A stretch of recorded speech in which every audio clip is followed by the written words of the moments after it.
You sleep 8 hours, but wake up feeling like you pulled an all-nighter. Your brain's foggy, body's achy, and energy's nowhere to be found. What if the culprit isn't your sleep duration, your diet, or your stress, but something far more overlooked? Something you do 20,000 times a day. It's automatic, but could silently be wrecking your sleep, your focus, and even your gut health. Today, we're exposing one of the most underestimated habits in modern health: mouth breathing at night. It's not just a quirky sleep trait, it's a physiological disruptor. When you sleep with your mouth open, you bypass your body's built-in breathing system, your nose. The science shows that mouth breathing is strongly linked with snoring, fragmented sleep, and obstructive sleep apnea. In fact, studies show that mouth breathers are far more likely to experience poor oxygen levels at night, higher rates of sleep disruption, and dry mouth or dehydration by morning. Over time, this can lead to constant fatigue,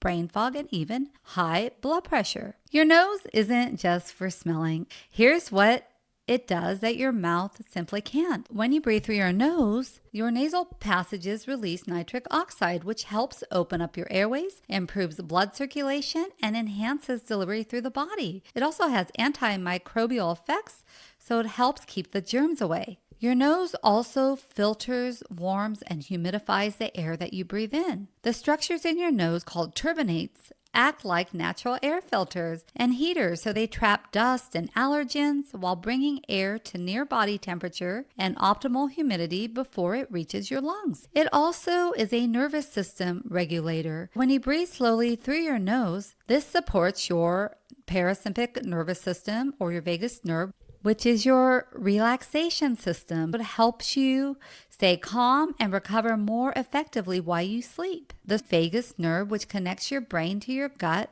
is affected when you mouth breathe, because mouth breathing keeps your nervous system in a fight or flight state, which suppresses digestion. So you may wake up feeling bloated. It increases cortisol, so you may struggle with blood pressure, blood sugar, and weight, and fuels systemic inflammation. Habitual mouth breathing can dry out tissues, increase the risk for cavities. The good news is you can retrain your body to favor nasal breathing. Here's my habit challenge for you today. I want you to pick an activity like walking, checking emails, or cooking. And during that activity, I want you to focus on keeping your mouth closed and breathing only through your nose. And each time you notice yourself mouth breathing instead of breathing through your nose, just gently close your mouth again and just keep trying to breathe through your nose. As you build the habit with these consistent actions, then you're more likely to start breathing more through your nose, and you'll be able to sleep better, feel better,